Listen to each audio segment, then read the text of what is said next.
Honor, the defense asks that our motion to exclude the photo marked as Exhibit A be accepted by this court because Detective Sachs unlawfully took it while searching my client's personal laptop. The issue before the court involves a violation of Mr. Fromholz's Fourth Amendment protection against unlawful searches and seizures, and was applied to state courts through the Due Process Clause of the 14th Amendment. This violation occurred due to third-party Mitchell allowing Detective Sachs to view the contents of Mr. Fromholz's personal laptop despite Mitchell having no valid third-party consent. There was no actual authority, no apparent authority, nor did the totality of circumstances known by the detective at the time allude to any of such authority. Between Mitchell inviting Detective Sachs into Mr. Fromholz's bedroom and Mitchell stopping halfway through typing the password, the situation remained unambiguous. However, when Mitchell stopped typing the password halfway and gave Detective the shh sign, ambiguity was quickly created, as this sign is usually used by someone to admit conscious wrongdoing. Does the fact that this is a shared room and a temporary basis, should that affect the analysis of this case law? May you repeat the question, Your Honor? Does the fact that Mitchell and Fromholz was a shared hotel room that they were only in for a couple of weeks, is that important in our analysis at all here? No, Your Honor. It doesn't, Your Honor, it does not matter whether if in a place someone's living in is only for temporary, as someone would still be able to develop the same expectation of privacy for a place, especially if they're using it for personal use.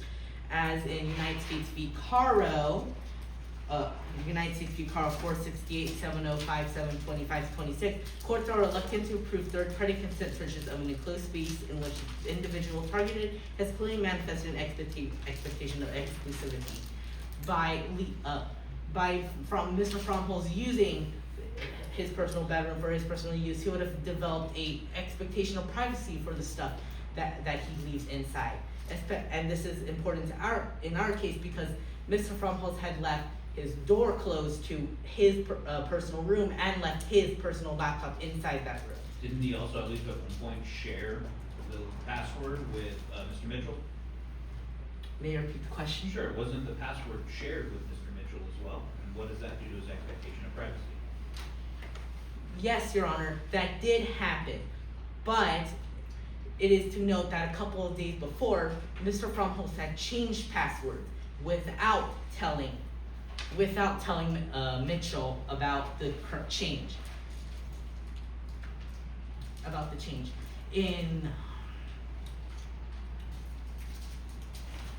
May I continue, Your Honor? Yes.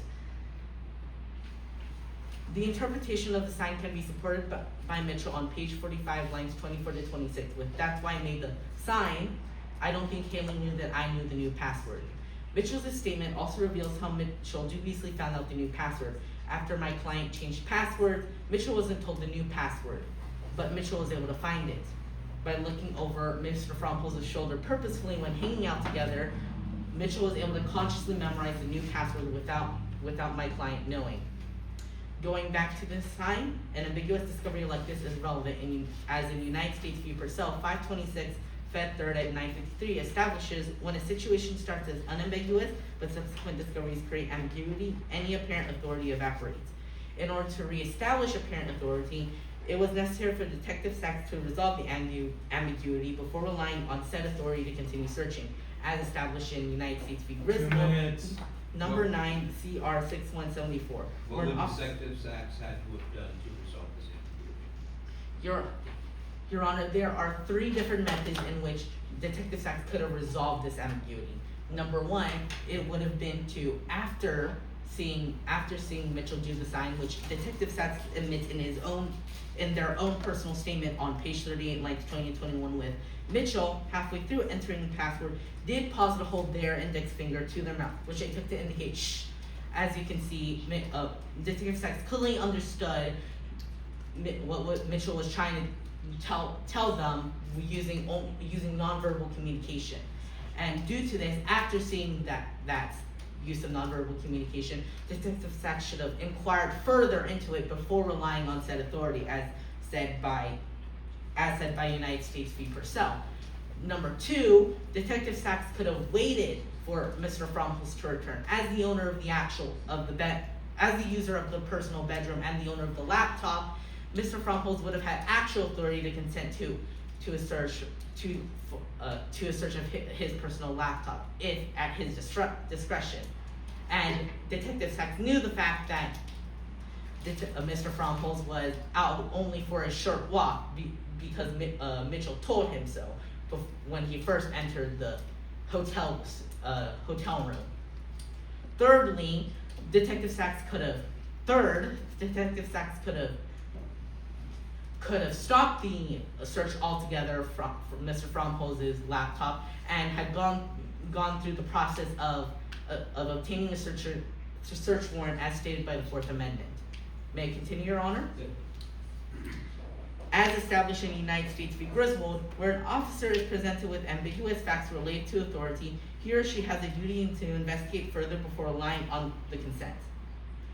Detective Sachs can recklessly continue the search of my client's laptop without any valid third-party consent, as United States v. Purcell also held. Apparent authority cannot exist if there is ambiguity as to the asserted authority, and the searching officers do not take steps to resolve the ambiguity. How is Kimawana different from this case?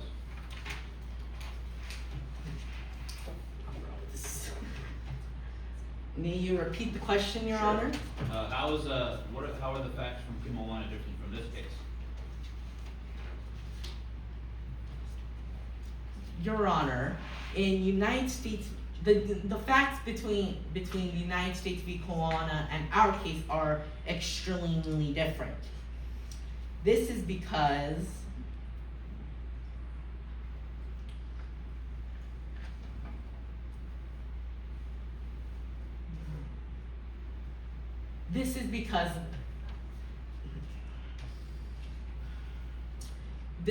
in the United States v. Kimawana, the hotel room in that case is a one-bedroom hotel room, a temporary hotel room. In our case, the hotel room in our case is multiple different rooms, a common area, a bathroom, and a personal space for both Mitchell and for Mr. Fromholz to be in. May I continue, Your Honor? Okay. I've already mentioned how Mitchell dubiously obtained Mr. Fromholz's new password, and since my client didn't know of this, my client would have had a clear expectation of privacy over its contents. On top of this, my client clearly left the door closed to their room, to his room. By leaving the door closed whilst away and leaving the laptop in his room, my client clearly wished to keep the contents of the laptop private. It is also to note that Mitchell discloses on page 45, lines 7 to 8, that Haley never said specifically that I could use the laptop anytime, meaning my client never consented for Mitchell to use it whenever Mitchell wanted.